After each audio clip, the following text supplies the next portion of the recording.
अभिजित अडसूळ यांच्या प्रचाराकरिता राज्याचे मुख्यमंत्री एकनाथ शिंदे यांची जाहीर सभा ही शाळेच्या मैदानात पार पडली। तर या सभेला हजारोच्या संख्येने लाडक्या बहिणी व नागरिकांची मोठ्या प्रमाणात गर्दी जमली होती।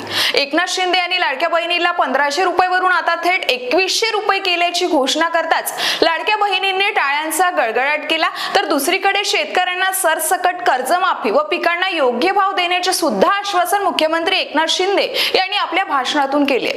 अभिजित अडसूळ यांना दर्यापूर विधानसभेतून विमानाने मुंबई येथे विधान भवनात पाठवण्याचे आवाहन सुद्धा यावेळी शिंदे यांनी दर्यापूर मतदारसंघातील जनतेला केले आहे।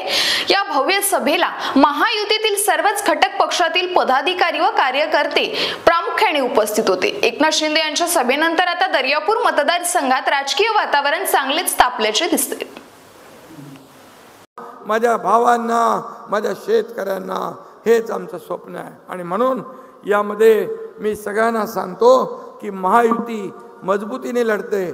महायुतीमध्ये कोणी मिठाचा खडा टाकण्याचा प्रयत्न करू नये आणि मी राणा परिवाराला देखील सांगतो, तुम्ही महायुतीचे घटक आहात, महायुतीचे घटक आहात। महायुतीमध्ये सरकार तुमच्या मागे उभं राहिले आणि म्हणून हे सरकार आणण्यासाठी कॅप्टन अभिजित अडसूळ पण आपल्याला पाहिजे आणि म्हणून मी सांगतो की आपण देखील महायुतीची शिस्त पाळली पाहिजे।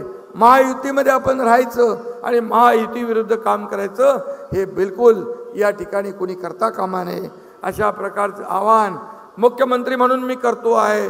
आणि शेवटी सरकार आपलं महायुतीचं येणार आहे आणि म्हणून महायुती आणण्यासाठी ज्या ज्या लोकांनी योगदान दिलेलं आहे त्यांचा सन्मान झाल्याशिवाय राहणार नाही, त्यांना मदत झाल्याशिवाय राहणार नाही।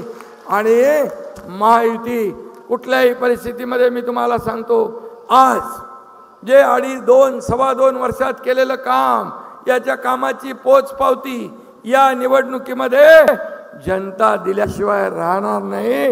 ही काळ्या दगडावरची भगवी रेघ आहे।